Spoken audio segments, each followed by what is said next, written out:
Good evening, everyone. It is 10 minutes past 5 on the 8th of January 2022, on the second Saturday of the new year, and I welcome you all to the first alumni session of this year and the 10th organized by Science Club IISER Pune. Today, amidst us, we have Dr. Reshma Chirayil Chandrasekharan, Assistant Professor in the Decision Sciences area at the Indian Institute of Management, IIM Banglore. Dr. Chandrasekharan completed her BSMS dual degree in mathematics from IISER Pune in 2015, followed by a PhD from the Department of Computer Science, KU Leuven, Belgium in 2021. Her research interests lie in designing decomposition-based algorithms for large combinatorial optimization problems. Specifically, she's interested in heuristics, a class of algorithms that hybridize mathematical programming and heuristics. Ma'am, we are extremely delighted to have you here and we are very eager to hear about your experiences. But before we start, just a small reminder to everyone. There are two ways of communication. You can either type your queries and comments in our chat box, or you can raise your hand and wait to unmute to communicate to the audience and ma'am directly. Over to you, ma'am. Hi everyone. It's thank you so much. I mean, it's a pleasure to be invited to your alma mater for something like this, and getting a chance to interact. So yeah, very happy to be here today. Um, I mean, how are you all? I mean, what's the kind of people who have gathered? Are you all BSMS students or? I think most of us are BSMS students. And most of the people who are here have never been to campus, till now at least. Oh, that must be a very different experience altogether. Yeah. So, are you in your first or like final years? Like, what's the kind of population of? I think we have first year students and second year students. I think Okay, all classes, but mainly from first and second. okay, nice. So, what should I do? I mean, oh, so there is somebody PhD. who PhD also. Nice, nice. Okay. We do have a diverse audience here, uh, so that would be nice. Yeah, that's nice. Yeah. Uh, so shall we begin? Yeah, yeah, sure. Yeah. So, ma'am, before that, can you please explain what you're working on right now, or what your research field is mainly in? My research field is kind of like in the somewhat in the border between mathematics and computer science. So, simply to explain, so especially in there are these problems in logistics, where you have a limited resource. It can be money, or it can be time, or it can be the number of say workers, or a staff in an institute or something, and you need to decide how to efficiently allocate these resources to do a certain task, right, such that there can be some kind of profit that needs to be maximized, or you need to make sure that say everybody's preferences are met. So these kind of problems are typically called as decision science problems. Okay, so typically you need to make decisions in such a way that it works first, and that it is feasible, and then that it also should be able to make sure that it works in a financially feasible manner, and also that it helps the institute or the system to make some profit, or at least not run into a loss. For instance, like if you see, these kind of problems are typically very large and complex, and need decisions to be made very quickly. For example, it's like imagine the railway system in India. Okay, we have like around 40,000 kilometers of rails, and then there is like, say, imagine there is like 10,000 trains, and typically we have only like one track, right? you see different tracks in a railway station, but like once you move out of the station, you know, then there's like only one track, for instance. And all these trains that you see have to be on time. You know, they should not collide with each other. And of course, this has to run on time. I mean, and it should be financially feasible. Then only the government can run it. And of course, if someone is given the whole network to you and is asked to, say, schedule this, you can take a month and sit down and do this. Then it won't be such a difficult problem. But normally, you have to make decisions within a span of 2 minutes or like 3 minutes, right? So you have such a complex problem in front of you, and you have only very limited time. And then you need to have, algorithms. You need to. That's when the computer science comes in. You have to use mathematical techniques, and then you have to use computer science to build algorithms so that this, makes this process go extremely fast. So this is the kind of area that I work. I make algorithms and also study the mathematical side of it and stuff like that. I mean, does it make sense, or is needing Yes. more explanation, or is it okay to understand? Yeah. So I think we've started getting questions in the chat box. So let me just begin with the first one. Okay. When you joined ISA, did you have any specific interests in mind? And how did you develop this keen interest in math heuristics? Okay. So I don't know if this person who is asking knows what math heuristics is about. Anyway, when I joined ISER, I didn't have. I thought I wanted to do physics. Okay. So this is a good thing about being an ISER, right?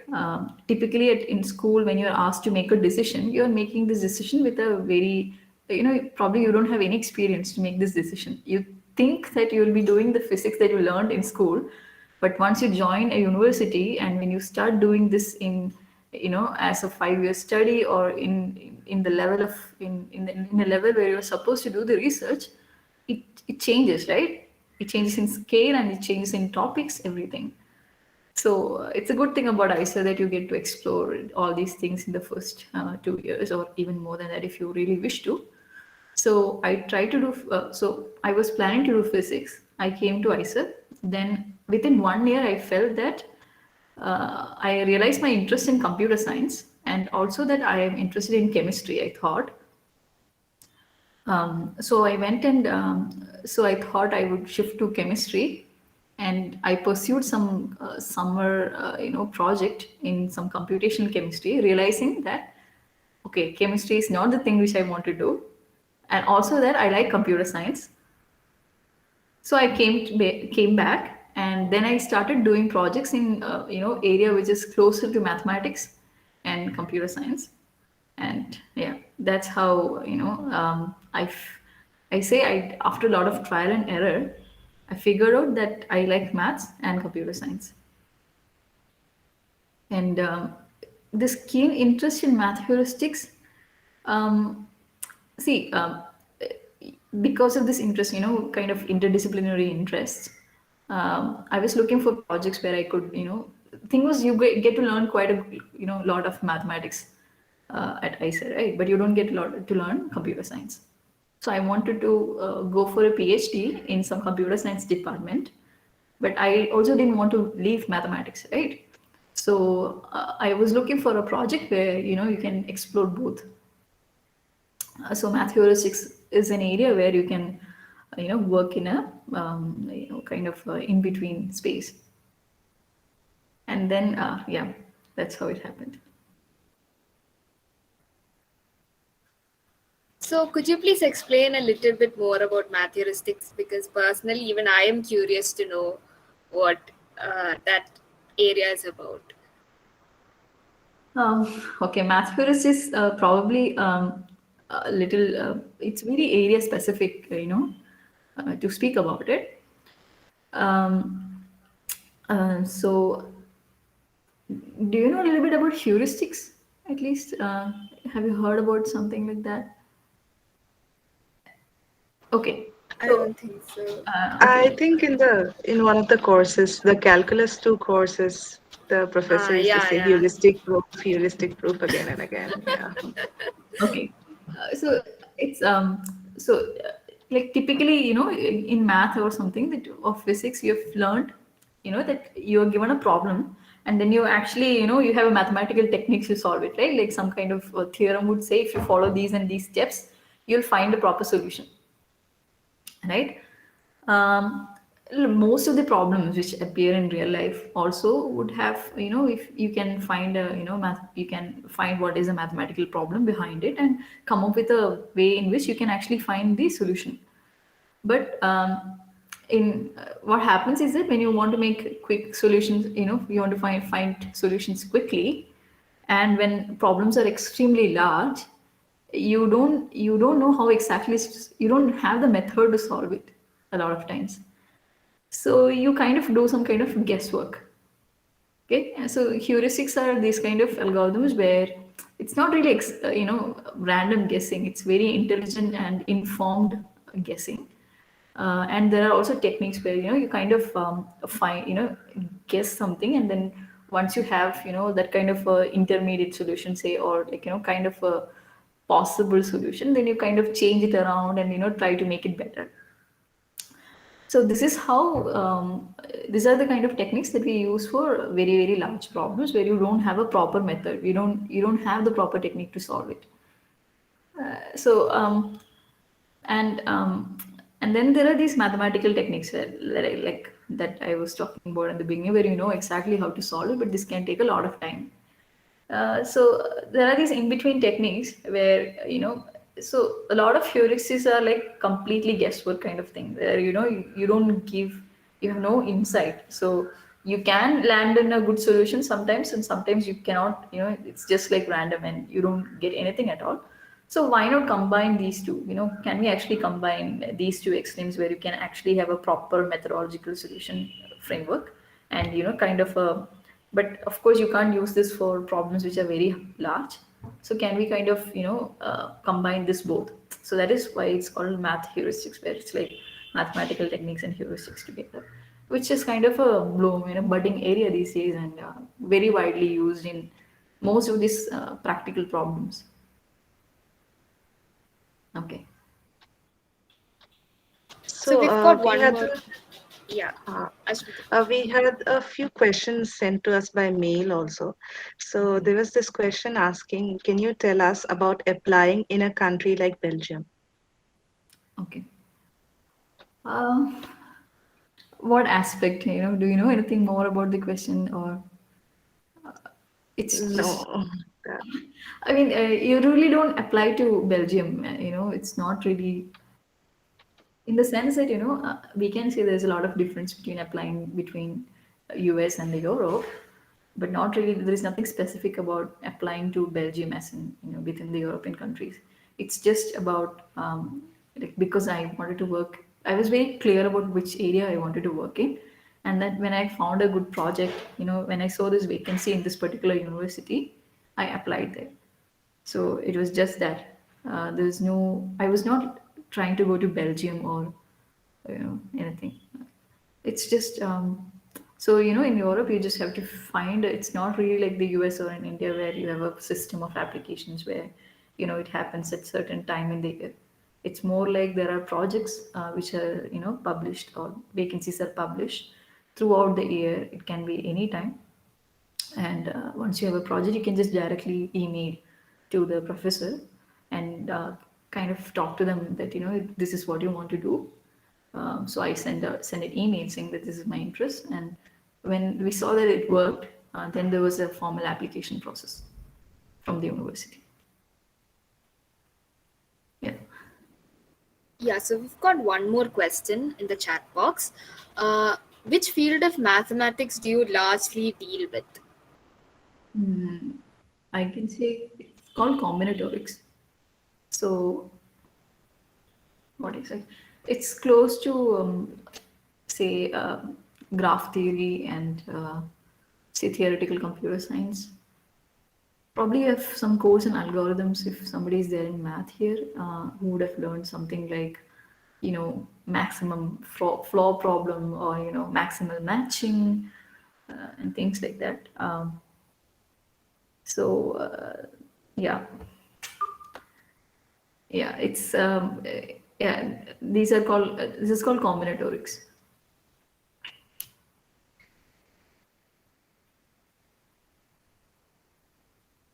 There are a few more questions which were sent to us via mail. So the next question was doing a PhD is difficult. Doing it in a foreign country away from your support network that you built here is harder. Can you share some ways you developed to yourself to make it through the PhD? Yeah, I mean, it's a very relevant question, if you want to go to a foreign country and do something for quite a large amount of time, right? And one thing that you have to understand is the culture is different, and you are going to be independent probably for the first time, where you have to, be yourself, and you have to do everything by yourself. So um, in terms of, so we have to be prepared that you are going, sometimes you are going to be alone. This you have to be prepared about. You can't just cry about it later. It's you, if you are lucky enough, if you might be able to find good friends and they become your family. You might be able to find a great research team, which makes you feel at home. But it can also happen that this doesn't happen, right? A lot of people, so many people, they don't get the kind of support they would like to have. So yeah, this you need to be prepared. So once you accept this, you can be prepared, and that helps. Second thing is that you once you go there, you need to go, try to find the community that you want to be in. I don't mean Indian community or something like that. I mean, whatever is your hobbies, it's a good ways to recognize your hobbies, so you can meet people with similar interests, right? And of course, you will find some friends from your workplace. That helps. Um, and the something that helps is, you know. Uh, I mean, of course, you can be in touch with whoever is in India, and nowadays it's really possible to have all this online communication, which helps. But I guess if you can identify some people with your hobbies, but this is not something that is specific to the PhD. This is going to happen throughout your life. That you will go and find different new places. So you have to figure out your niche wherever you go, people with the similar interests, and you will, it might take time, but you will find people, you will make friendships. Even if you build something in India, uh, you know uh, if you, it's not that you will not find good people at a different place. You will find new people, you will make good friendships. You have to be open minded, but you will be able to do this. And yeah, it's good to be a bit active. You have to take this initiative to go and meet people, and do activities. You just can't be expecting to sit home and then have a great number of people be responding to you and stuff like that. You have to go out, you have to go meet people, you have to take an effort, you have to make an effort to make friendships, and bring them to your home, or what are the activities that you want to do. So this kind of helps. And second thing is like having, making a great work environment, and that helps, especially if you can have a nice relationship with your advisor. That'll be like really great. Yeah. Also, I always wanted to ask this to someone who has stayed outside India or anywhere, studied there for a long time. Like, for us, like I have never been to any place outside India and stayed there for a while.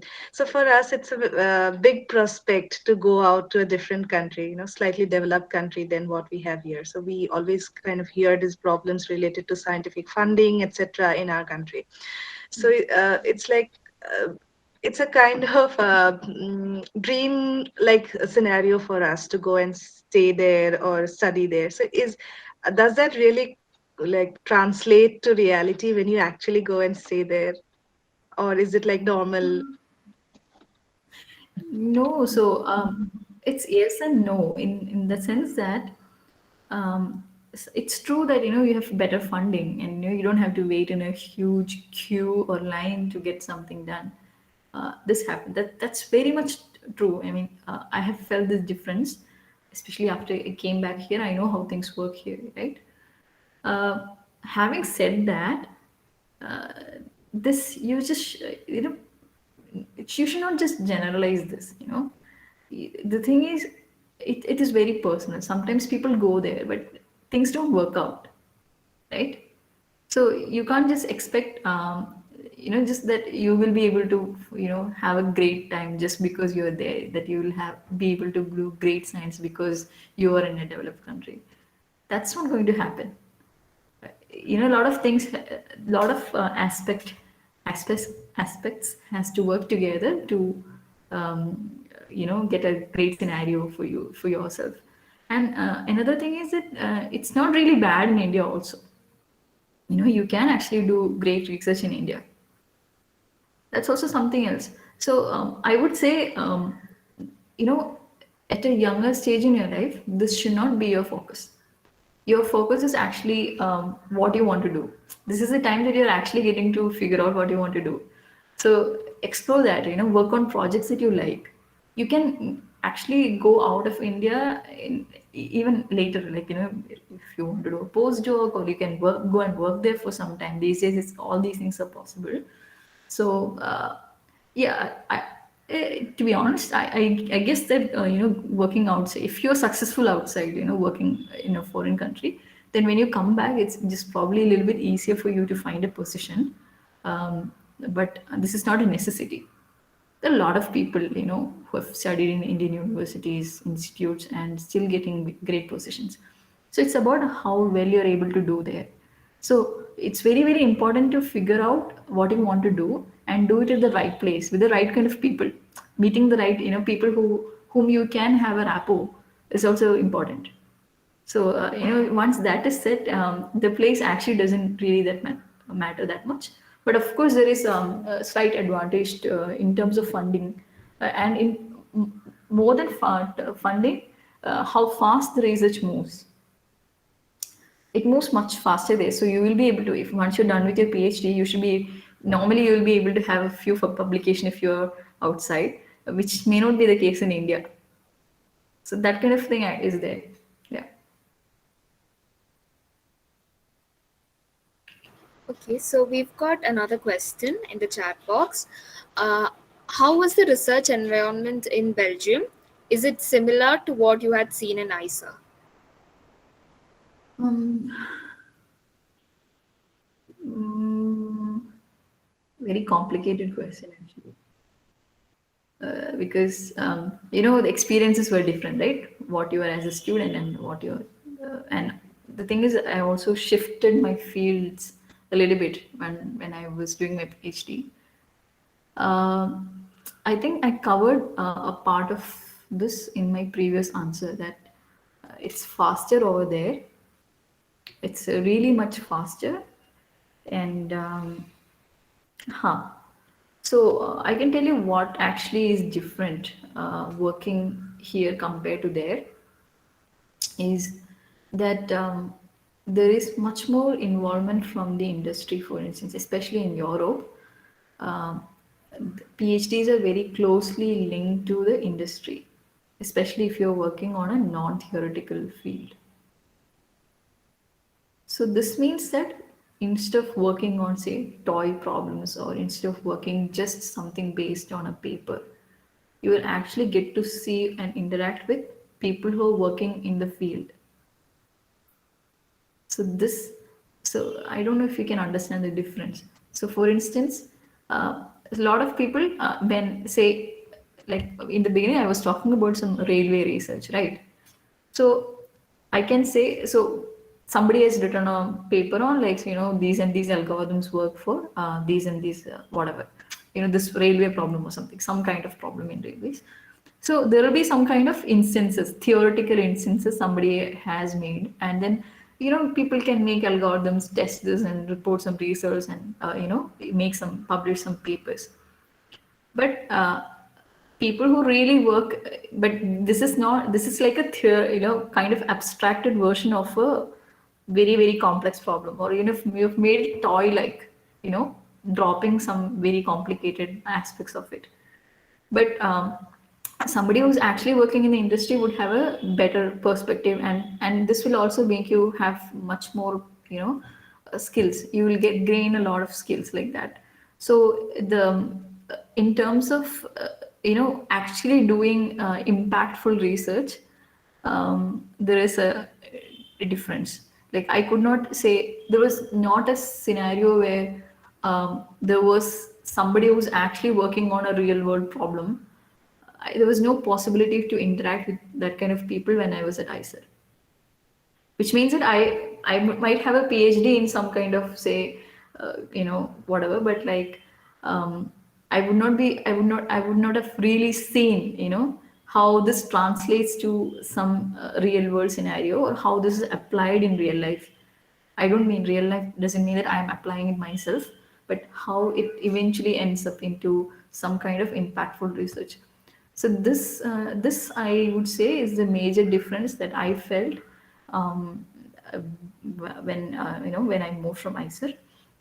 Another thing which I felt is that there is no much hierarchy. Okay, so this I wouldn't say this was the case at ICER, but no, like especially when I was there, we used to have, and the institute was also much smaller and younger. So I could, my advisor was extremely nice. My master's thesis advisor was very very nice. So it was great. But I know that typically in Indian universities may not be at ICER, because ICER is a very different space. In India, ICER is like a very very forward space to be in, which you might not experience most, even the best IITs. So the scenario there is like there is no hierarchy. Your advisor is more like your friend or something. So it's easier to communicate, and there is no a lot of distance. So I could just walk to my advisor's room anytime and have a chat. And but this also means that there is another side of this, which is um, when I can see that advisors take a lot of responsibility of the PhD students' work. They feel as if they have to make this student get a great PhD, and they will say that, okay, you have to work this, you have to be, present at lab at this point of time, and you must, finish this amount of work and whatever, because they feel very responsible towards you, that they have to make your work and stuff like that. But like there, they don't care. It's almost like, it's not like they don't care. They think that this is your PhD, so you have the right to decide what you want to do. So the whole responsibility lies within you. So they will help you, they will guide you, but they will not work for you. So you have to be very very independent. So that is something else that I noticed.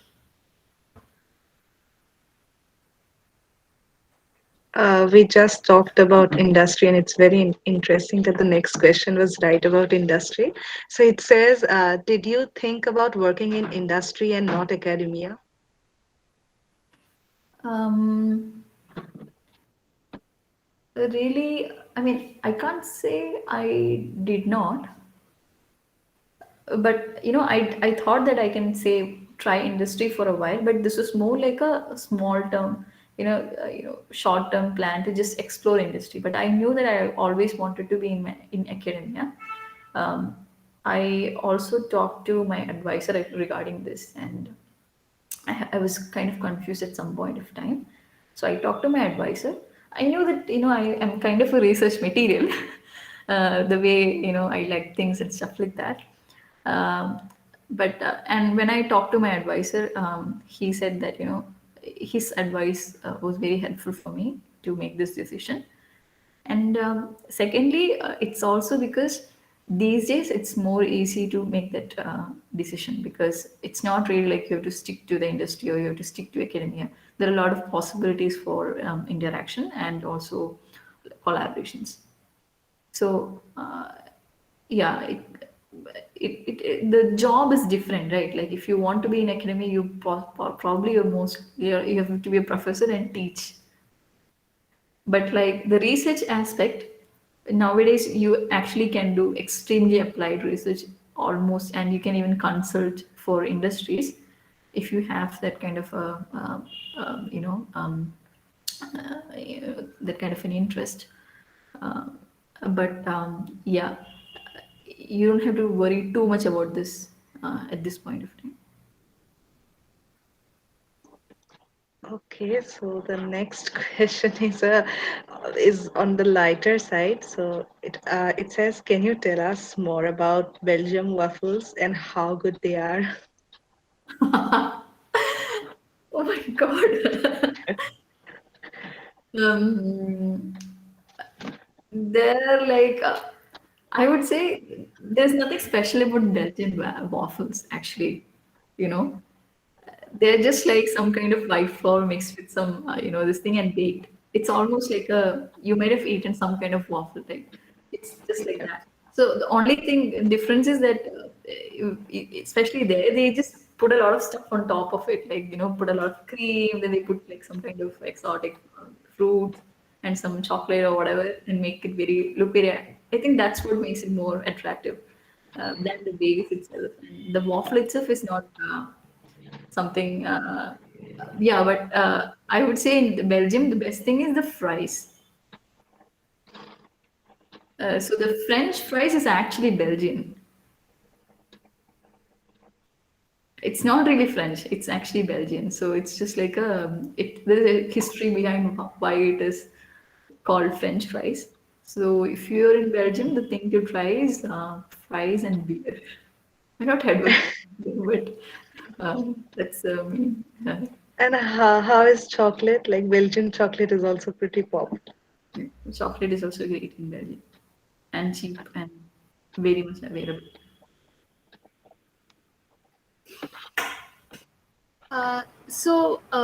You got a BSMS dual degree in mathematics in 2015 from IIM Pune, and then you realized that you are into computer science and computer programming. And how did these two collide, like your interest and your major in math? How did you move into that field after IIM Pune? I kind of missed a little part of your question. Can you repeat the last part?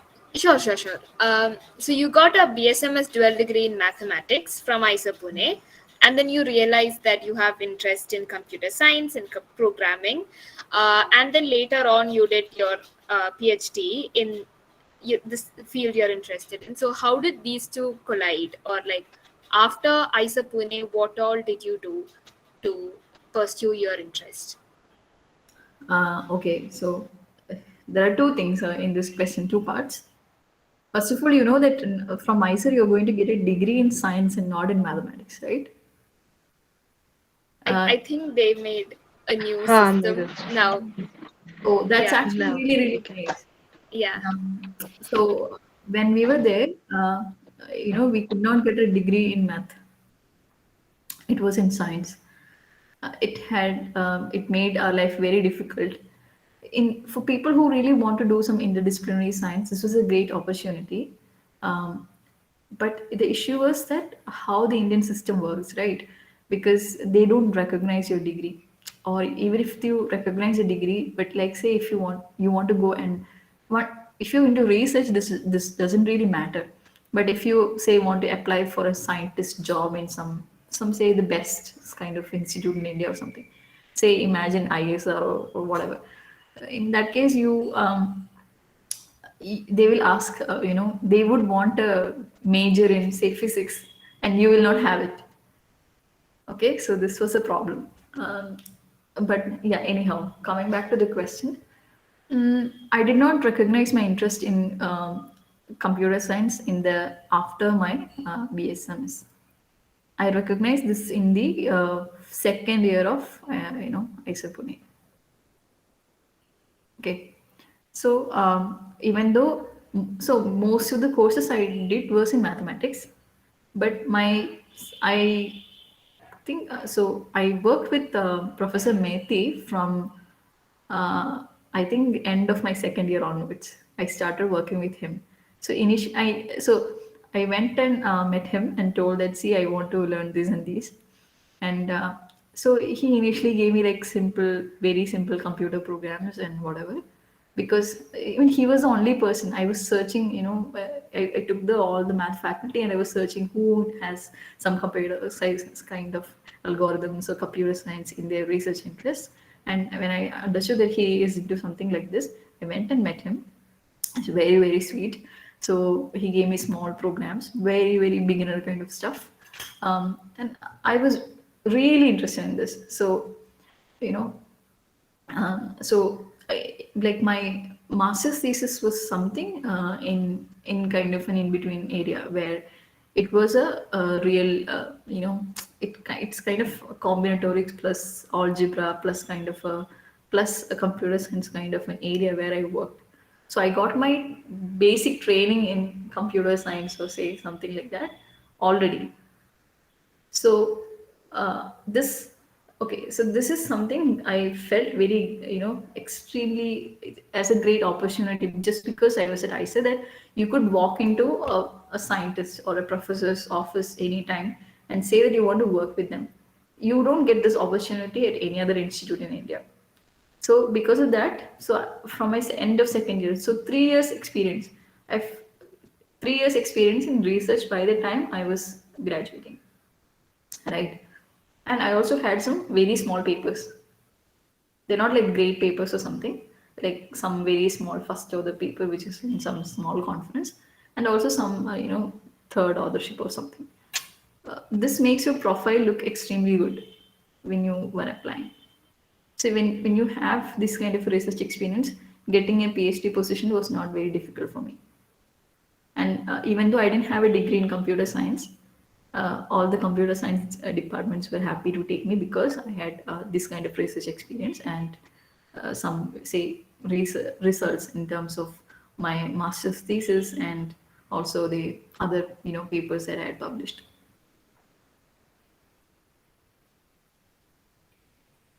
Oh, Also, I'm so happy. yeah, go ahead. I'm just so happy to know that, we are just not limited to one section of mathematics or one section of chemistry.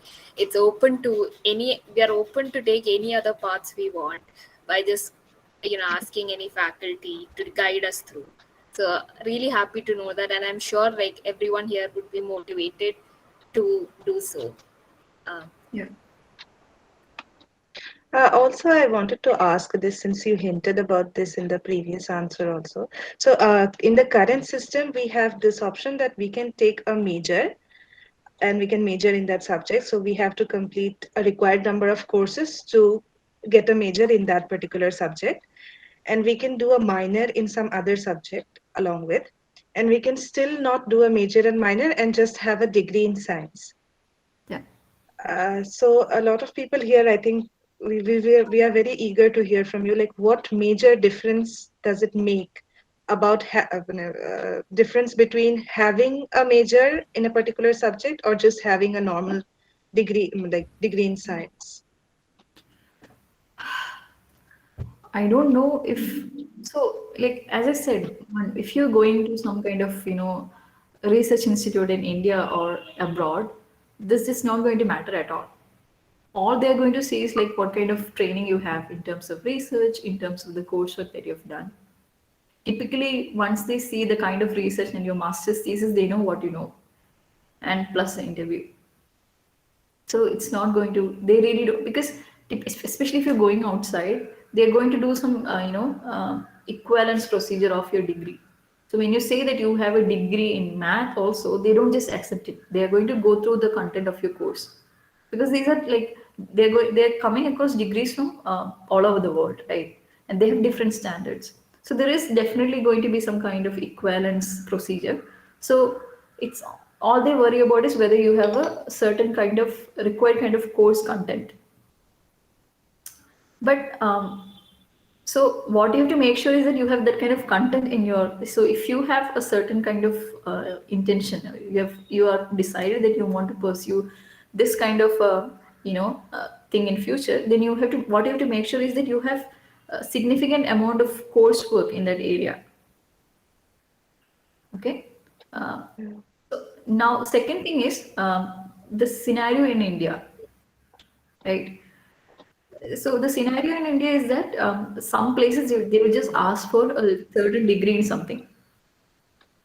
So there are these two aspects to this. One is called equivalence, and second is recognition. So some kind of rule makes there is some NIT Act or something which puts ISINs into this category that are degrees recognized. But again, a lot of times the equivalence will not be there.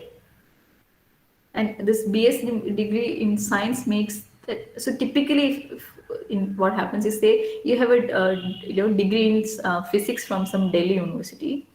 So if somebody has already applied for some equivalence for this, then you don't have to apply again. If one person's degree has been, kind of they've made this equivalence once, proved the equivalence at some point of time, even 10 or 20 years ago, then it is still, accepted.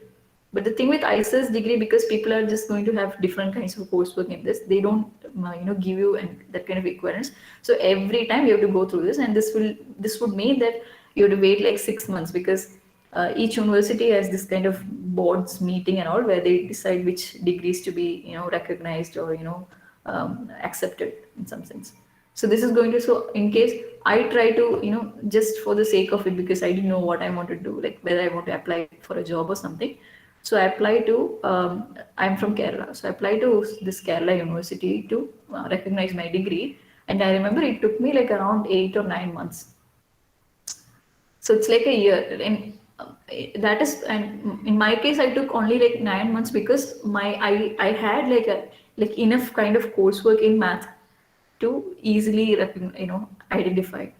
But if you look at the curriculum in biology, for instance, um, so in universities they don't have a master's in biology. They have a master's in botany or zoology or I don't know whatever.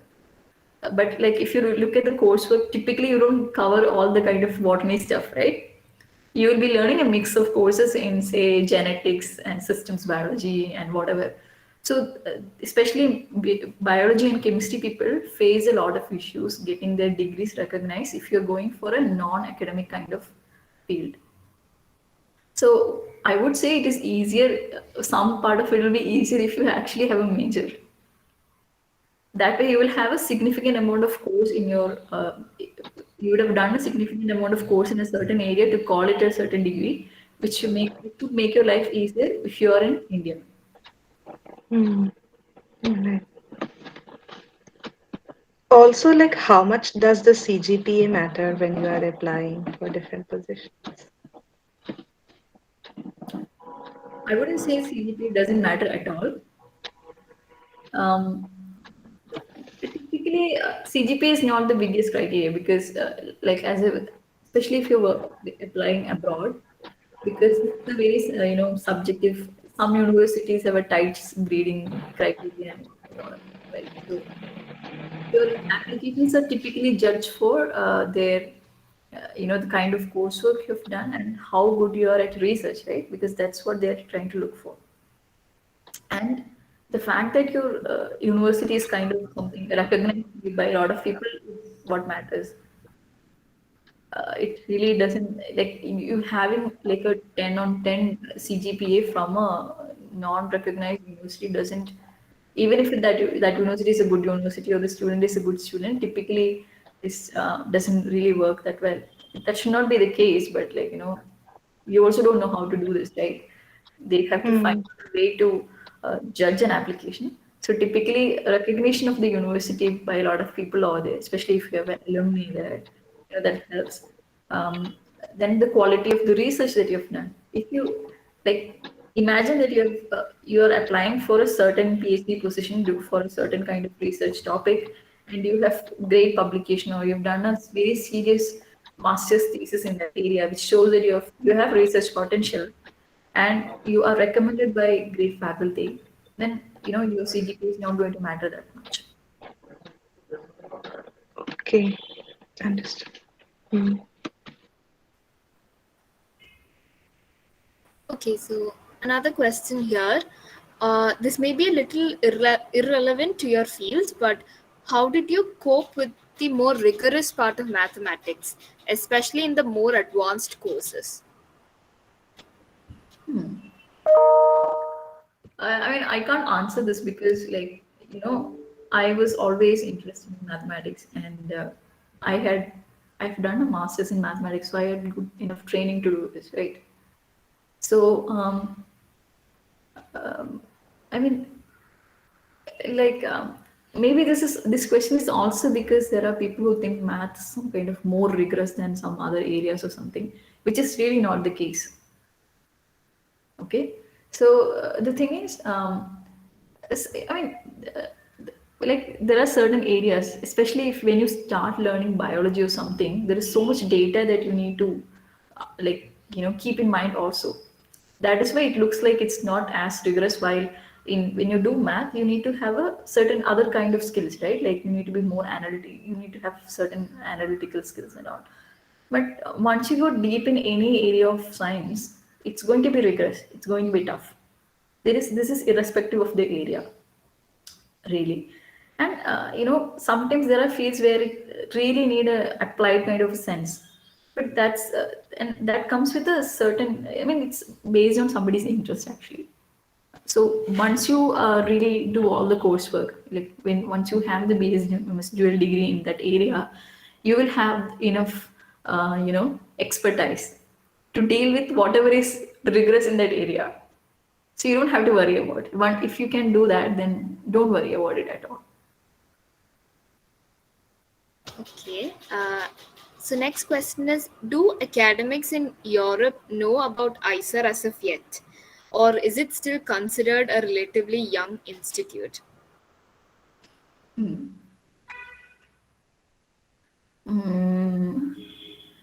I would say in between, like in the sense that there are places where, especially if there is whenever there is an ICER alumni, it's very easy to get into an institute in Europe because ICER's, the thing about ICER is because it's very, very young, a lot of people don't know about it. But at the same time, these days ICERs, end up in some kind of rankings in India, and um, also that if you compare a student from IITs, like say considered as the best institutes in India, so like certainly students from ICERs have better training in research. Not just better, but like they have a like why. If you have done something, if you have put some effort into doing it, then you have real good expertise in research for your age and for your maturity. So um, so like my advisor was kind of a little bit confused because he had not heard of ICER, but like once he knows about it, he's very happy to take another person from ICER because they know that you have some training in research which is not very easy to have. Typically people from any other institutes in India, if somebody's from IISc might have or NCBS or something, and there are people from other smaller universities who have expertise in research but they're not very well known in the global scenario. So if you have some alumni from ICER, it's easy. It will be easier, but otherwise there is a chance that they don't know really about it. But another thing is that it's Europe is like very, very highly networked, so they will immediately ask somebody else around and they would get to know. I don't think you have to worry a lot about it. And plus the fact that ICERs appear in high ranking, especially in biological sciences, right? So that helps. Sorry to interrupt, but since it has been around 7 years since you completed your BSMS, do you anticipate that things might have changed a bit by now? 7 years is a very long period of time. Are you talking about what happens at ICER or like how ICER is perceived or? how ICER is perceived in other countries. Yeah, I am actually talking about how ICER is perceived right now. Okay, okay. Yeah, ICER is quite well known. There are people who don't know about it, but like it's quite well known right now, especially in biological sciences. It's not very well known for math or anything else because you have very small number of people graduating in that area, right? Hmm. Yeah, Thank you. yeah, sure. Okay, so we've got one more question here. If somebody is interested in computer science research and logic in general, what courses should they take? Okay. Something that I want to ask is, is there somebody in math here? Do they have courses? Are there courses in computer science offered at IISER Pune nowadays? There is some course in data science, right? Yeah, I think Sanskriti, you can unmute yourself and ask the question, the specific question that you would like to ask. Is Sanskriti here?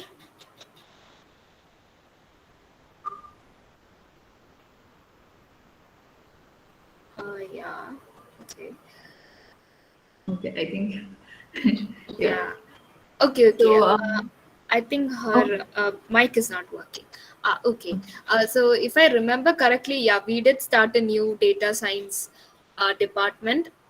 It's a young couple of years ago. I think we just had an orientation, and it was here. Yeah, I think that is what she. I think that would be a good course for her. no, I'm not saying that you have to take a course in data science. Yeah. What I'm saying is that the thing with IISER is that IISER is a science institute, and maybe we have to say specifically basic science, right? Science is not like only basic science. Science is it's a broad concept itself. But like basic sciences like physics, chemistry, mathematics, biology, and of course there are these allied fields, right? So the issue is that we really don't have coursework which will make you an expert in computer science. I don't know if there's something, as far as I know, maybe there are more courses in computer science these days. But otherwise, you have to say, the best thing to start is take all like in the first 2 years, you have some kind of introduction to computers and some kind of training, right? Some computational math or numerical analysis or something like that. So take all those courses because then you will learn programming. Learn to program in at least one serious language, right? So these things you might have to do by yourself. You're not going to have courses which will help you to learn all these things. And among the courses that are given in mathematics, you can take courses like combinatorics. There'll definitely be a course in combinatorics, and there'll be graph theory, there'll be algorithms, and so graph theory, combinatorics, and algorithm are necessary. These are like necessary courses that people learn in computer science as well. So you can do these courses plus, I don't know if there is course in data science because that's like a blooming area these days. So or ML, machine learning or whatever. So you can do all that. But graph theory and algorithms are and combinatorics. These are three courses I'm sure will be there in the math curriculum as well, which you and which is also necessary for a computer scientist.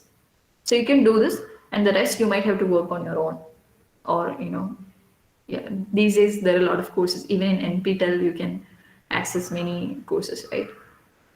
Yeah. Yes. Oh, somebody mentioned discrete structures. If there is a course in discrete, so when I say combinatorics, this is the course in discrete structures. Maybe it has a different name or something. Yeah, discrete structures. Yes. I think the data science department is kind of under construction now because the whole package of data science courses are not available to our batch, but they say that it will be available to say the next batch or the next to next batch. So Yeah. that's the status.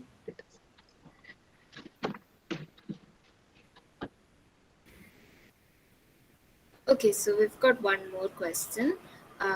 How did you go about choosing a university to apply for / project to work on after MS?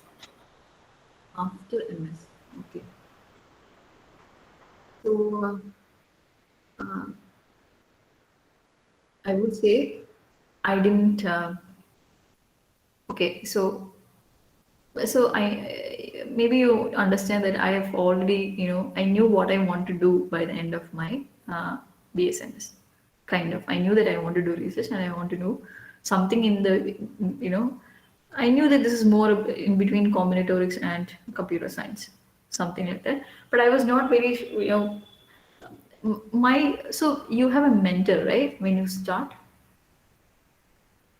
or you don't? I th- for us, we were allotted mentors, but we never had any program or anything with them.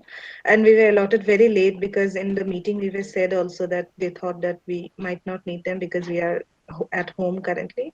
For the first years, I think the same thing will happen. Okay. So when we were at ICER, in the beginning we were allocated some faculty mentor. So it is not that some people never met them, and some faculty is also not very friendly. It's basic. It's also like, how, what's the kind of friendship that you guys have with the person. So we used to just randomly meet, like maybe sometimes even only in once in a year. So you can meet this person if you want to have, if you face some issues, or like, if you want somebody to talk to or something.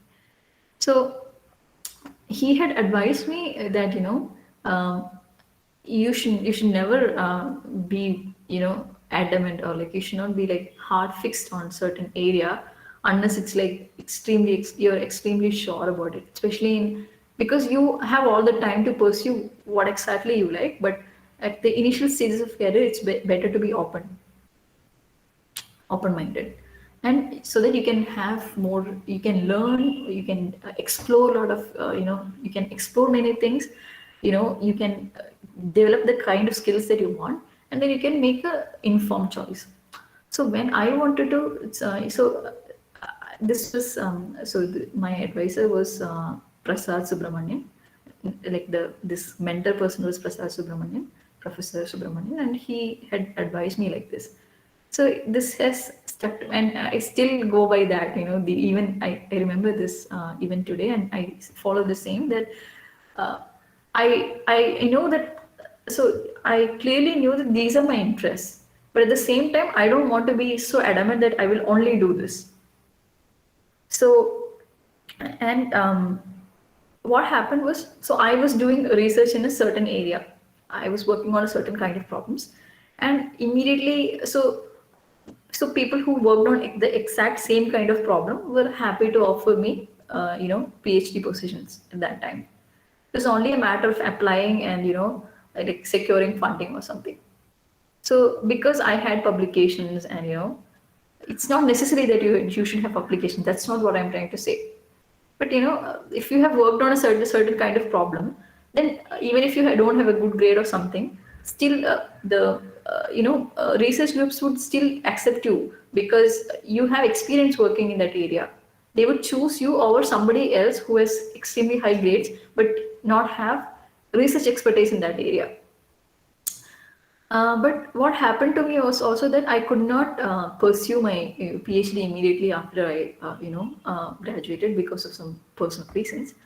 Uh, and then I completely, lost. I didn't know whether I could go back and apply to them, to the same people immediately. So I was very sad and, worried and whatever. So that, because for me it was like a direct, I was almost having a direct opportunity. I didn't have to search for a, research position, because I had, such a nice background in a certain area. So now after 1 year, when I wanted to apply again, I was not sure whether I could go and ask the same people again for the, position. You can actually, but I didn't know at that time I could do that.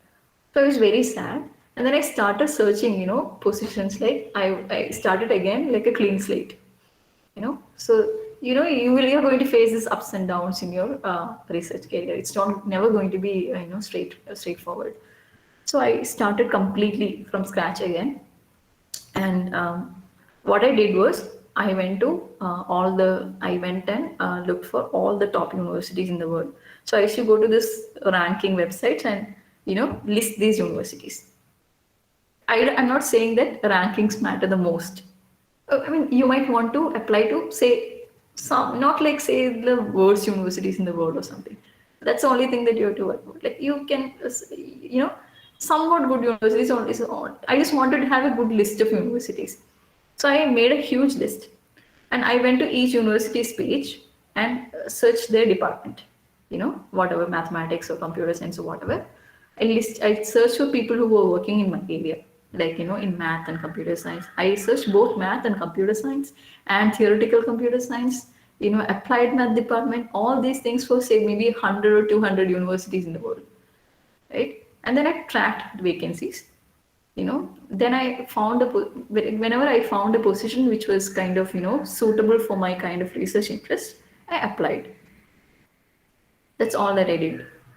I mean, it's a lot of work, but like, I there was no other criteria for choosing a university or something. It is just plainly I just listed universities.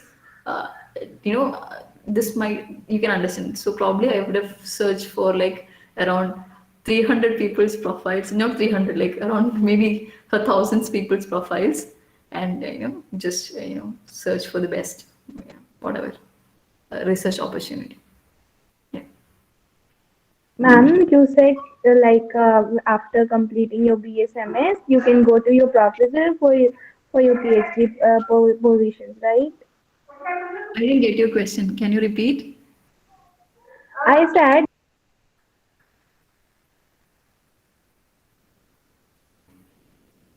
I didn't get her question. I'm sorry. I think she's trying to confirm something. I think Vaishnavi, you can type it out in the chat box. yeah, I am now in.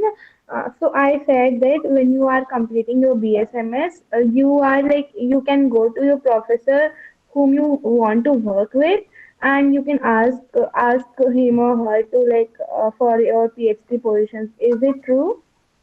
Are you talking about professors at IISER Pune? Yes, yes.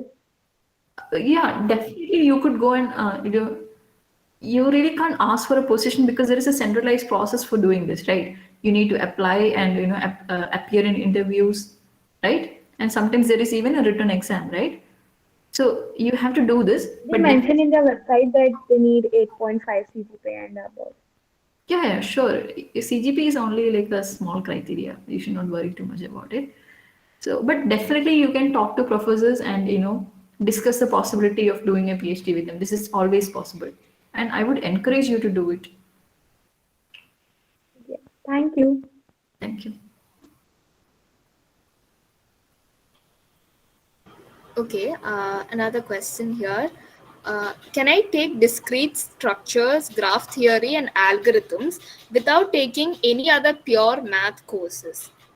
Is it going to be difficult to do them without training in proof based math?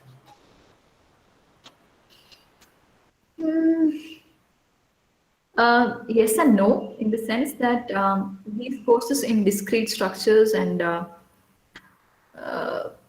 graph theory, or even algorithms will not require you to do the kind of, say, proof writing which you would require for analysis or algebra. But at the same time, you will definitely encounter some proof writing and certain kind of, quantitative methods. So this is going to be there, but you can do without this also, right? I know a lot of people in physics and in, chemistry who did various courses in graph theory and algorithms, and they can manage to do it. Something that you have to worry about is just see who is teaching the course. Like you if you understand discrete structures and graph theory and even algorithms, maybe it's not much in algorithms course. Discrete structures and graph theory are really mathematical problems. They have a base in algebra and number theory and everything. So it depends actually on the way you are treating the course.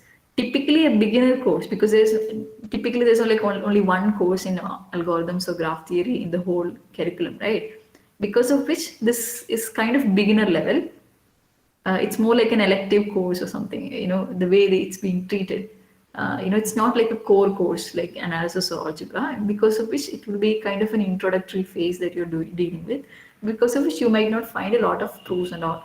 But like once you get into the depths of it, graph theory and discrete is going to have lot of algebra, analysis, everything into it, and it gets very, very complicated. But yeah, so just see in which year it is offered, and maybe you can see, in the course description who is the intended audience, or you can just confirm this with the faculty. Hello, ma'am. Yes. So we have discrete structures in the fourth semester, and graph theory in the fifth semester, and algorithms in the sixth semester, Yeah. subsequent semesters. So that's how it's laid out. If that is the case, then just do it in the order that is like offered, and do the three of them. Okay. So that will work. You will have the basics, exactly if you're doing it that in that order. And so you said that real analysis on things that you use in real analysis are going to be used over here. I'm not planning on taking real analysis or group theory, so that won't hinder any aspect of my course in discrete structures and all, will it? What courses are you taking otherwise? Like, what is your expertise? Just one math course, Are you doing physics? discrete structures. No, like, what is your major in? Currently, I'm in my third semester, and I haven't planned on my major yet. But I think I'm going to like discrete structures, and plus, like I'm kind of interested in computer science, so Okay. I'm only going to take discrete structures. Yeah, I don't think it will be a problem. Yeah, you can, if you just do them in that order, it should not be a problem. But I'm sure you will have to work on certain things, like, because even though proof writing and all these things are actually generic concepts, it doesn't actually matter which area. It's a science skill actually, not really a math skill. But because these things are typically taught in math courses, you will have to develop certain kind of skills, by yourself. So sometimes you might have a hard time, but if you really want to do these things, then please, I would say just go ahead and do it, and say, put some extra effort into doing these small other, aspects that you will have to cover up. Okay, thank you again. Yeah.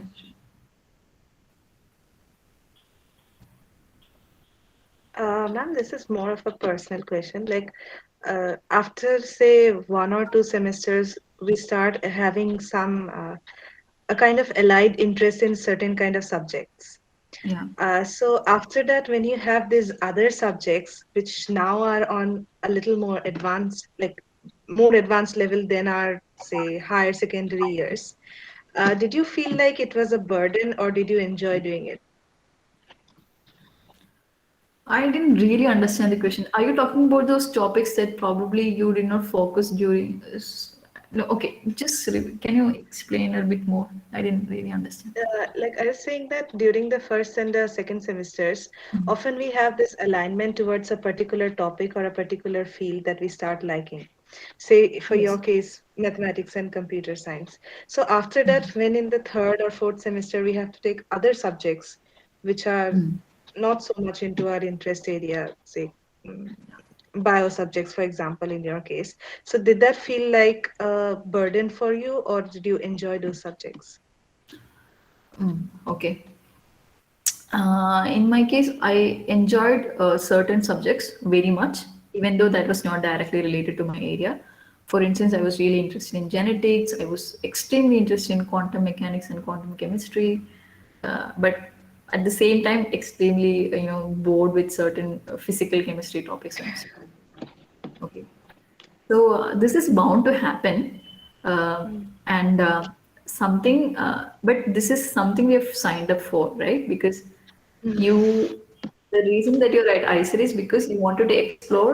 You could have actually joined somewhere else and directly gone and done, say, physics or math, like the way you wanted. What you signed up for is to explore this thing in breadth in the first 3 years or 2 years, whatever, and then make an informed choice. So you've actually signed up for exploring, Yeah. all these things. So you can sometimes it is possible that there will be certain courses that you are going to be finding as a burden, but I would say just be chill and don't care that much about it. I remember that by the end of my second year, I was really I was like, what am I doing? Like really, I'm just doing also there is an issue that you're going to cover topics in breadth, right? Which means that so by the end of your second year is probably when you're going to actually realize your interest, and then you realize there are certain things that you don't like at all, right? So, but at the same time, the topics that you want to cover, that you're interested in, you're not able to, understand in depth because you're spending half of your time in learning the so-called unnecessary things, and you're supposed to do it if you want to maintain your CGPA, right? So this is Yeah. definitely going to happen. This is going to happen to everybody unless you're this super brilliant person of like exceptional case who likes everything and is able to grasp topics and get good grades and everything. Otherwise, this is going to happen. So I was in the second year. I was like, what am I doing? I want to do math, but I don't know anything in math. Like, they just taught only like little bit. Half of the time going into learning all these equations in physical chemistry and organic chemistry, which doesn't make sense and you know but this is bound to happen. We have signed up, so we have to accept that. But at the same time, what I did was by the end of my say in my 1.5 years, I kind of reached a point where I was like kind of really low. I was like, I'm not sure, I'm not getting to do what I want, and I don't know if this is the thing because now you've shown me different things. I've shifted fields like 2 or 3 times, and I'm like, am I going to do this again of the next year? Thinking that now I feel as if I want to do math, but like after 1 year, I'm going to feel like I want to do something else. So these things are okay, and you think that your GPA is the most important thing and all, but like really it doesn't matter. It's the skills. Really, it's the skills.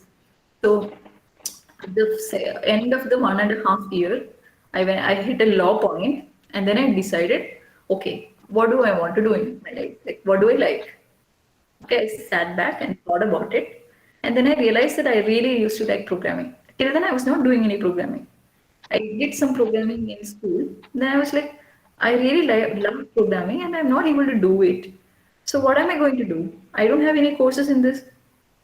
So that's when this difficult period, right? When you have this conflicting thought process and worries and everything, makes you sit down and think and reflect, right? And if you take it as an opportunity to think and reflect on what is happening and make an informed decision, so that is going to add to your life. So this made me think and realize that okay, I want to do some computer science also. And then I realized that we don't have any courses in computer science. And right, I've already completed like the end of the 2 years. It's not wise to now go join BTech in computer science because then I will not be able to do math. What am I going to do? So I went and searched for all the faculty profiles, and it was also funny because there was nobody's going to really teach you programming or computer science. They can at the most let you be a part of their projects. So I used to just cover topics, whatever I have to learn in class or whatever useful I used to do that, and all the spare time I had, I spent in learning programming and all these things. So I developed all these programming skills by myself. I did not do any coursework. I did it by myself, sitting down, reading, and there are a lot of resources available. And then I also found out that there are other people in the institute who has similar interests. So we made like a group of people. We used to do a lot of programming and we used to share this. We started a Linux club. We installed Linux system in everybody's laptop. Whatever these things. So yeah, find your niche. You will be able to find a set of people who have interest. Develop a lot of skills. Skills are, I think, the most important parts. So if you have skill in certain area, you will be absorbed by somebody or the other. Thank you, ma'am. Ma'am, Yeah. ma'am, how was your experience in thesis? Can you please elaborate on this? Master's thesis. Yes, yes. Um, okay, so for me, master's thesis was a very easy thing because, I started working with Professor Mehti, Soman Mehti, by the end of my second year. right? So I was working with him continuously, so I already had enough lot of material to be submitted as my master thesis by the end of my 5th year. So for me, it was not really working on master's thesis. I just pursued my interests. I, became a part of his research. So as a byproduct of that, I had enough material to be covered in my master's thesis, and that made my master's thesis a very good master's thesis.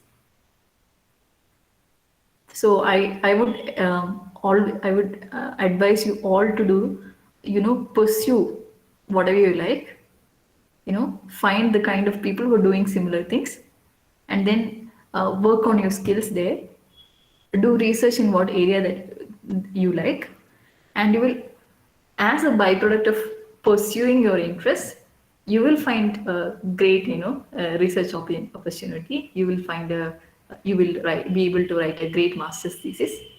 You will, it's because of all these experience, that great experiences that you have, you will automatically find various venues to explore even after that.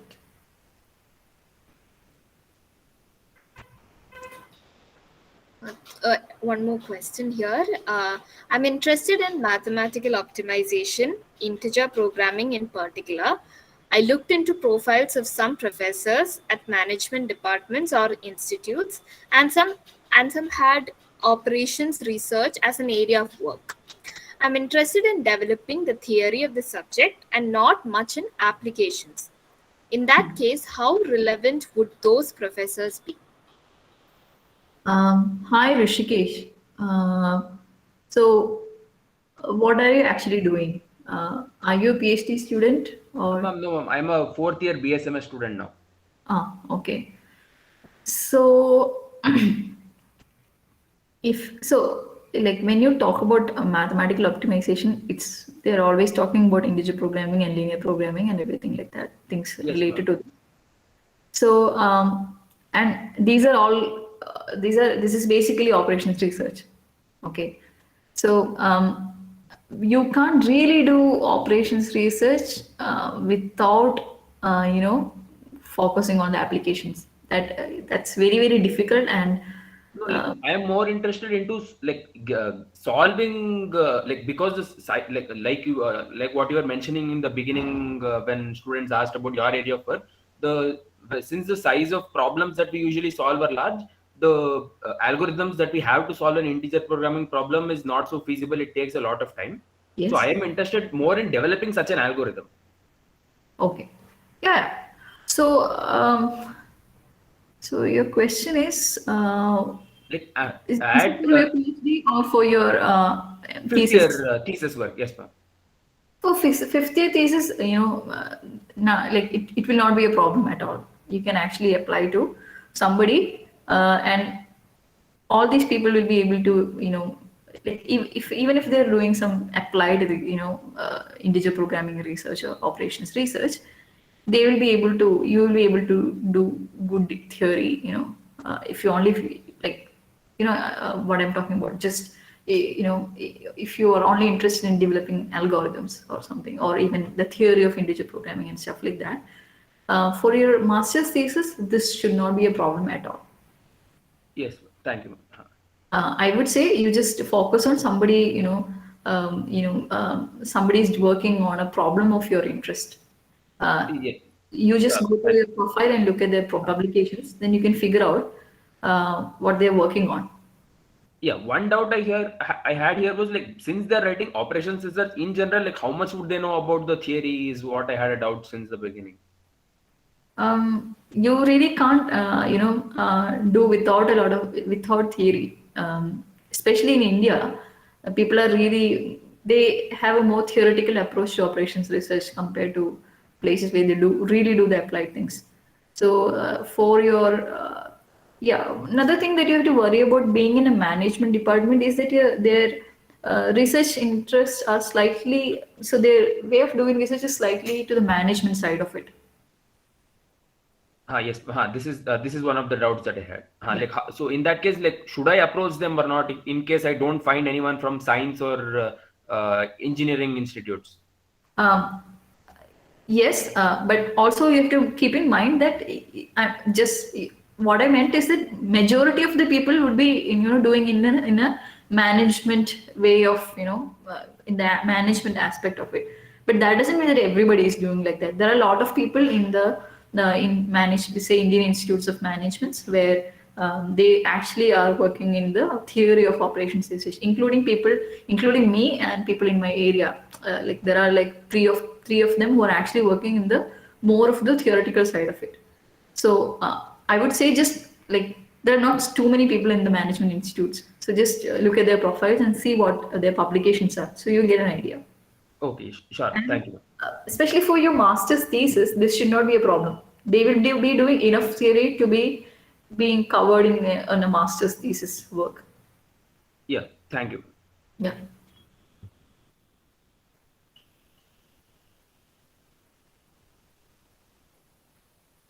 So if you have any more questions, feel free to unmute or like put it in the chat box.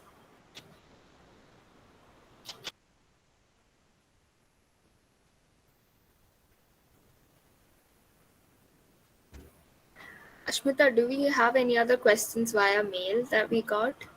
Anything left? No, not really. I almost have covered everything here. Also, ma'am, we would like to ask you, would you like to share your email ID in the chat box for anyone who would like to contact you personally? Oh, sure. Yeah, I'll also note down.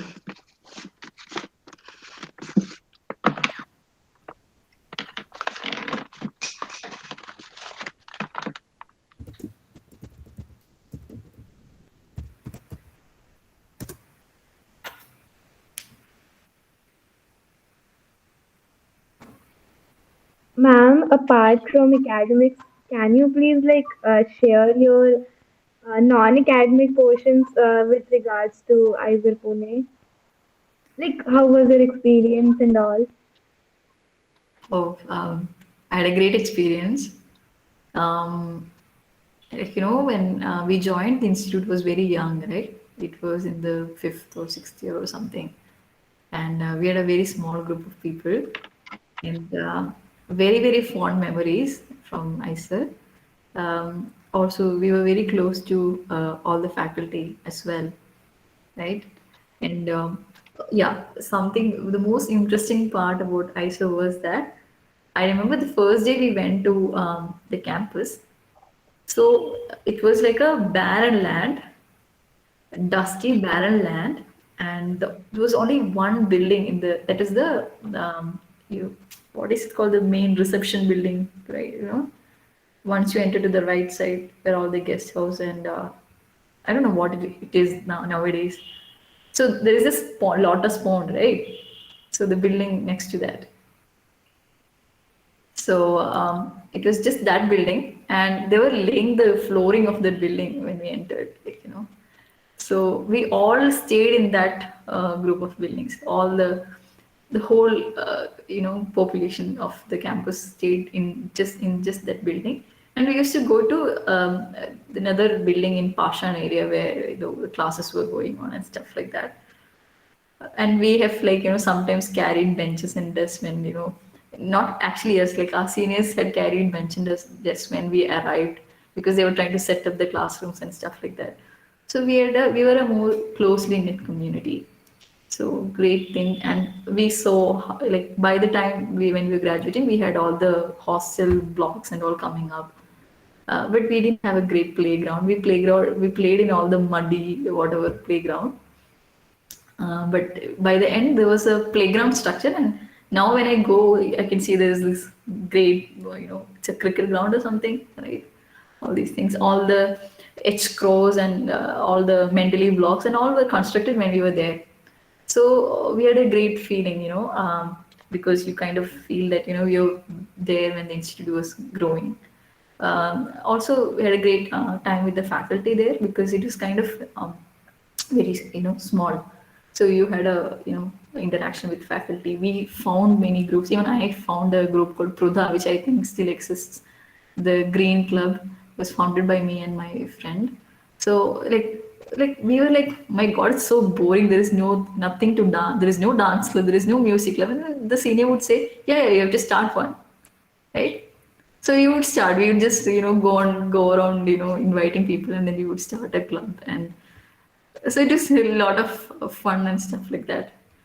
Um, and in terms of research or in terms of classroom, also it was great. Um, one of the best memories I have is we used to have this bio labs by Professor Neelish. Is he still there? I guess he's still there, no? I haven't heard his name. So Yes, he is still there. he's still there. So Hmm. I remember the I first. actually Yeah. Actually, the bio lab is closed for last No, 2 years because of the I COVID, and because of that, lab has not conducted yet. So I think that lab course, I'm not sure if it exists now no, Okay. it still because exists, the but number of but last 2 years because of the COVID, it is not conducted. Yeah. yeah, possibly. For our batch, it was there. So it was a great experience because it was not like any typical course that you're used to. The first thing that we went to the lab, on the first day, what they made us do was like they gave us all like mini microscopes, right? Like I think there was one microscope for three people or something, and they just gave us a screwdriver and say just open it. You know so the it's you have a very different aspect towards things. This you will not get to do this anywhere else, probably nowhere else in the world, where they are very open to this. And then we had Professor Wattway and all, like had a very different kind of teaching. He would just come to class and then he would just say talk about some kind of biological problem or something, and then there'll be just discussions. People will be fighting in class over something, and then in the end of the class you would have gotten a concept. Not everybody can pull this off. So that was a kind of great thing. And Professor Day, Sudhir Day, along with Professor Mohanan, was a great combo. And we had this IDC courses, this course on theory and logics, and yeah. So I would say we had a great experience at ICER, and it was very enriching. And the training that you get is very, very unique. Yeah.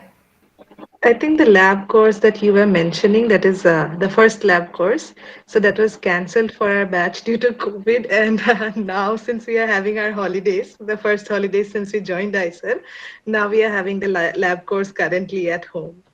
So they are making us grow onion roots and then do yeast experiments from home, and they give us full scopes to do that. So Oh my God, it's yeah. Oh, so they gave you this inexpensive uh, scopes that recently they were full, dead, right? yeah, full scopes, and I think we have to give them back, right?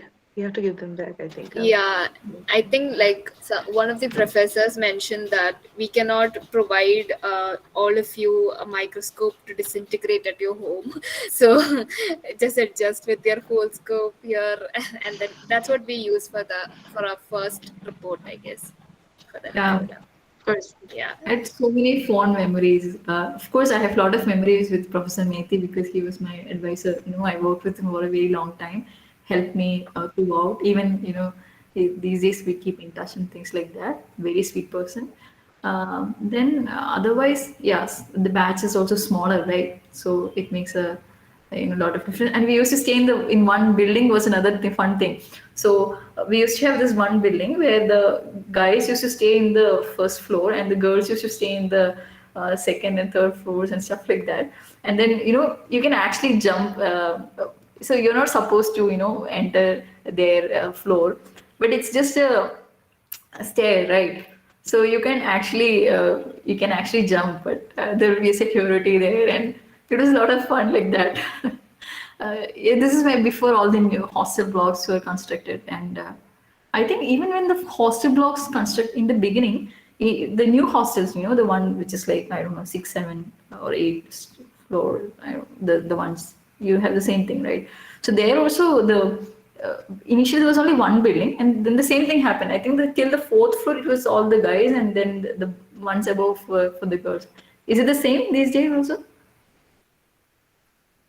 No idea. We haven't been to campus No yet. idea. Yes. So we could just throw some stuff to the guys in the bottom, and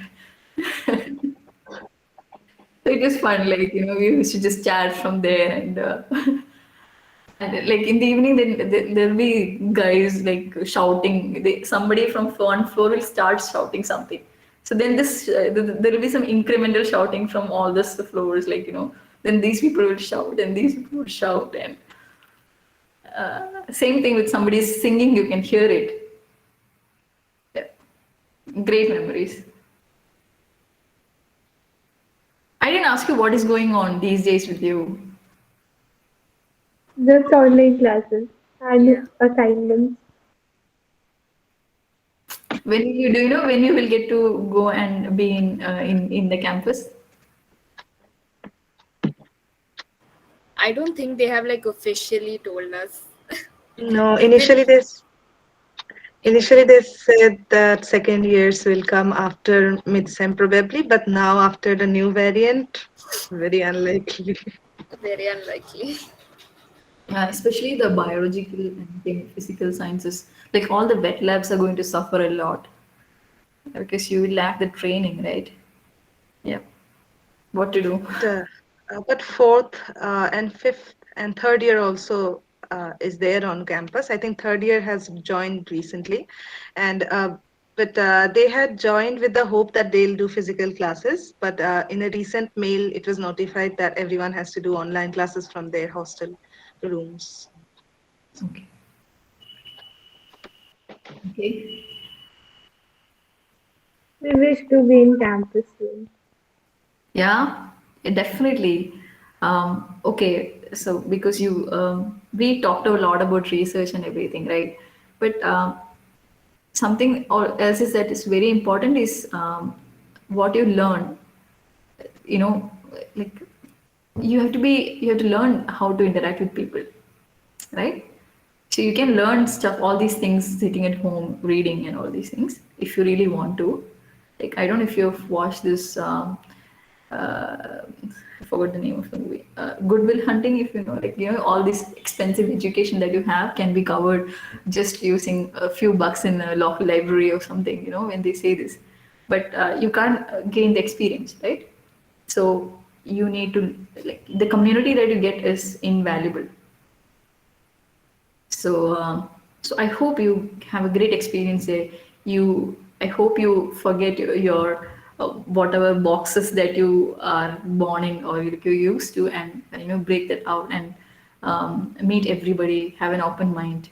Meet all kind of people. Use this an opportunity to get to know all the professors. Just walk into their rooms and introduce yourself and just talk to them. They're like normal other human beings. They're friendly and make use of the opportunity. And yeah, if you're yeah, and you can always if you need something, you can always contact me. Anybody from ISA can contact me. If you want to talk to, you can always just write to me. Yeah. One question. Uh, what is your best memory in ISER? Like one of the best memory. Best and best. Best what? Your What is Best best. your best memory. moment? Best moment in ISER?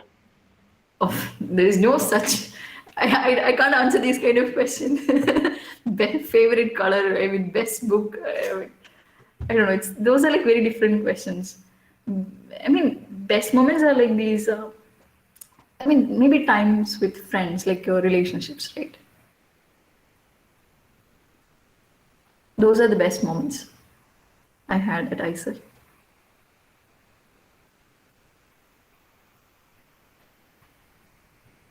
Like it's just so heartwarming to see such energy from how your ISA were and how the people were and the hostel.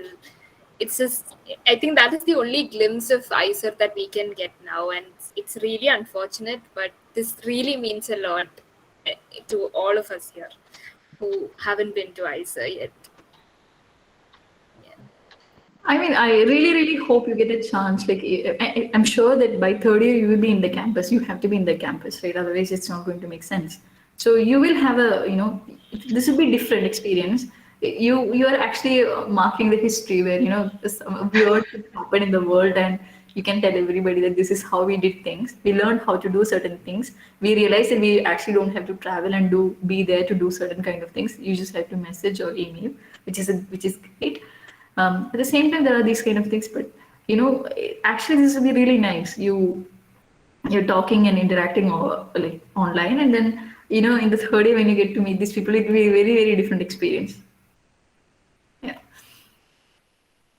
Which But is the don't make easiest it, part you see?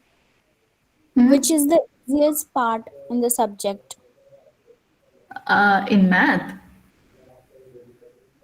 Any subject. It's a bizarre question. I can't answer that. What's the easiest part in a subject? There's nothing like that. There's nothing is easy. It might Okay. look easy for certain people from certain aspects, certain perspective. Nothing is easy. Okay. Like, yeah, you might feel that there was only like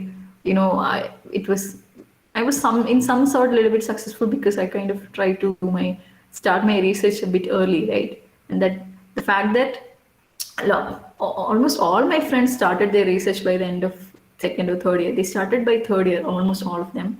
So typically in universities you get like 6 months or at the most 1 year to do your master's thesis, but here you're getting like a extra time to kind of start early, so your research is much better. But it happens that somebody goes and tries their luck with some professor and it doesn't work out, right? Sometimes your research doesn't work out, sometimes your relationship with the person doesn't work out. So and then you have to, sometimes people just start fresh in their fourth year as a new project. A lot of people whose fifth year project did not work and they had to start again. And I remember some people just some of my friends who actually could not successfully complete their fifth year, and therefore they could not graduate on time. But the fact that they got one more year actually landed them into better schools for their PhD. So it's not really good to put yourself in a timeline or like compare timelines of people's and all. And don't ever think that even my case, it was never easy. Like there were a lot of difficult times. There were times when I said in the second year in middle, I was really heartbroken, not heartbroken, disappointed with what I'm doing and everything. There were times when my thesis was not working, you know I could not continue, like probably I mentioned it, that after my masters I could not immediately start my PhD even when I had offers because of certain other reasons. And I was kind of not doing anything for 1 year. So all these kind of things happen. Like I kind of immediately landed a PhD position and all, like in terms of an offer, but it didn't mean that I was immediately able to start a PhD, right? Life has different things for everybody and things are going to happen. So, yeah. Ma'am, can you tell me what questions do they ask? Like what kind of questions do they ask during your PhD interviews? Okay. So, this is very, it varies from place to place. In India, and in the US, when you have, maybe let's keep US aside. In India, you have this centralized application procedure in most of the places where you have to, go for like some kind of examination, or they screen you based on your test, some results of certain CSIR or JR of whatever test results or something, and then you call for an interview, and this interview will be also like in multiple levels. So they will have one round of interview, another round, and whatever. So all these generic things, they are going to ask you some generic questions. Like they can, like, say take some kind of basic questions in your field, and they'll just ask those kind of things. And they would probably, after asking all those very generic kind of questions, sometimes you're not trained to do that, especially if you're going from myself. This happens that, like, people in biology, they are trained in certain kind of biology. You will not cover the typical kind of topics that are getting covered in a typical say BSc course in some other institutes. So you have to understand that they are going to ask these generic questions, so one has to be prepared. So you, by the end of the third year onwards, it's very, very good to go and see if you know what you're going to do, if you're in biology or botany, or if you're in chemistry or math, uh, get a sense of what is being covered in similar courses in our country. So that definitely you will have a great experience, but you might not have the typical experience. So you might miss certain things. So make sure that you know all those things. So these kind of questions are going to be there.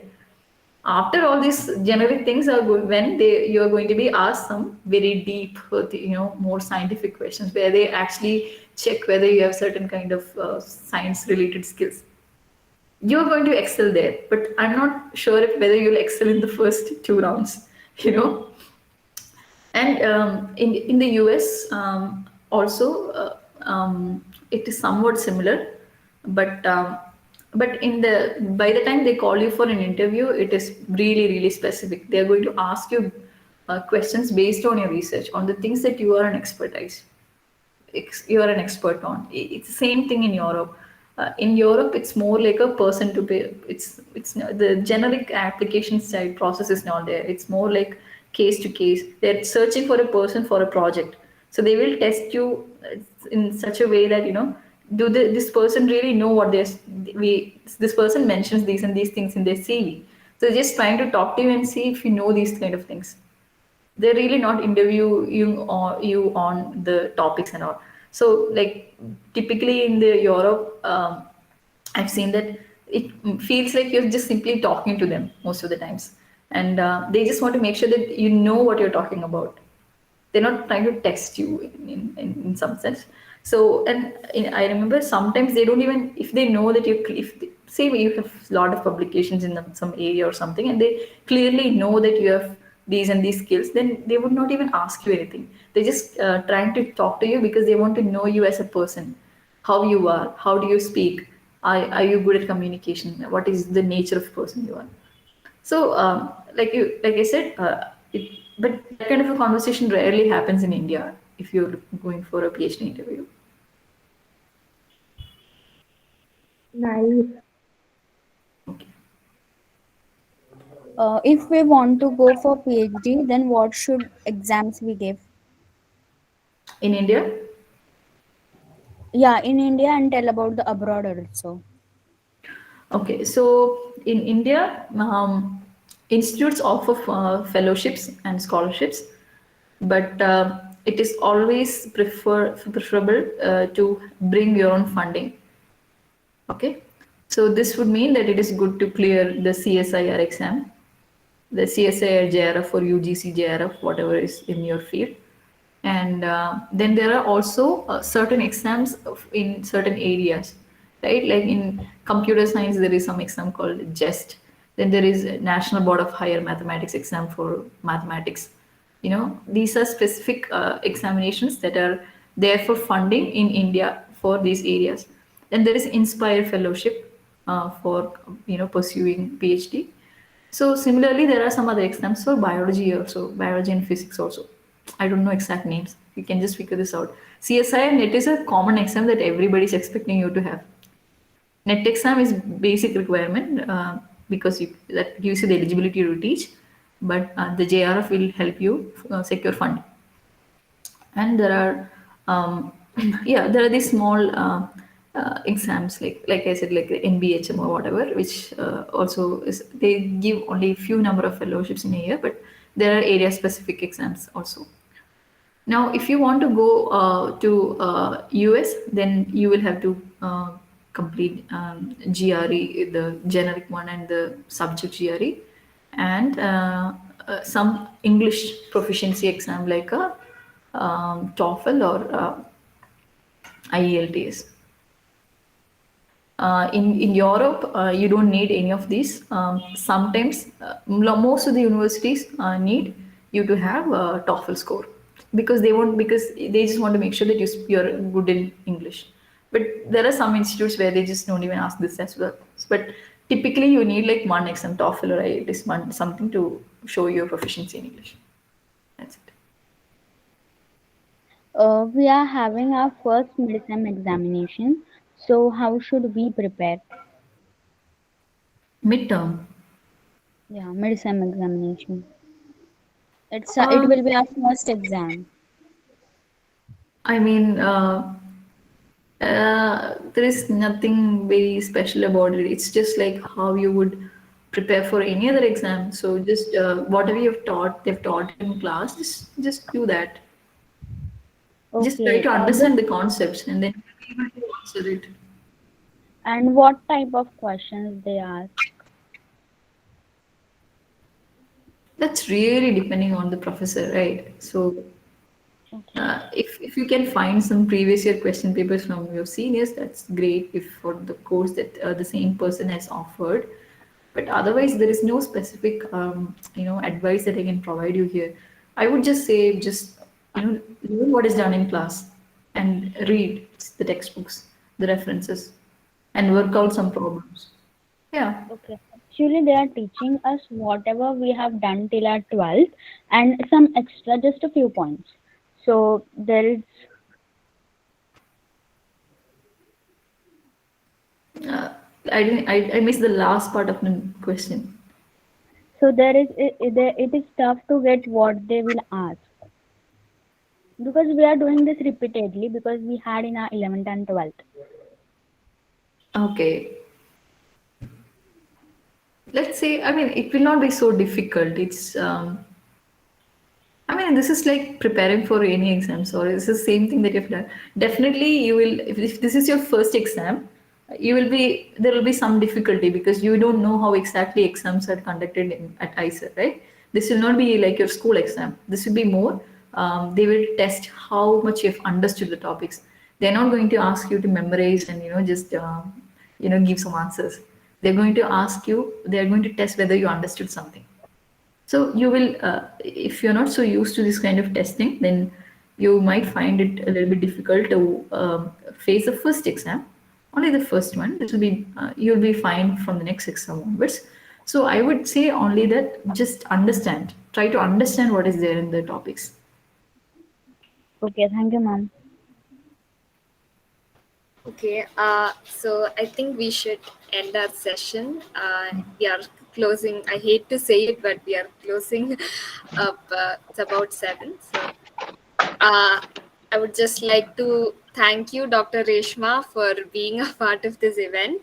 I'm sure that all your experiences and journey after being at IISER Pune and even during your IISER Pune days is eye-opening, heartwarming, and motivating to many of us here. We highly appreciate your presence and wish you all the luck in your future endeavors. Um, Also, we place our gratitude to everyone who joined this session and thank you for your active participation. Additionally, we greatly appreciate the 2021 Science Club coordinators for flawlessly organizing this event. Finally, thank you all for making this remarkable event possible. Thank you. Thank you very much. Thank Thank you. you, ma'am. Thank you, ma'am. Okay, see you. See Have you. a nice night. Same, same to you. And also Happy New Year to Happy everyone. New Year. Yeah. Yeah, Happy yeah, New happy Year. New Year to Happy you New Year. all. This was a wonderful session. Thank you so Yeah. much. Yeah. Yeah, sure. And yeah, you can always ping me for something, if you need Yeah. something. Yeah. Okay. So Thank you see so you. much. All the best to all of you. Yeah. Thank you. Thank you so much. Good night. Thank you. Bye. Good night. Bye.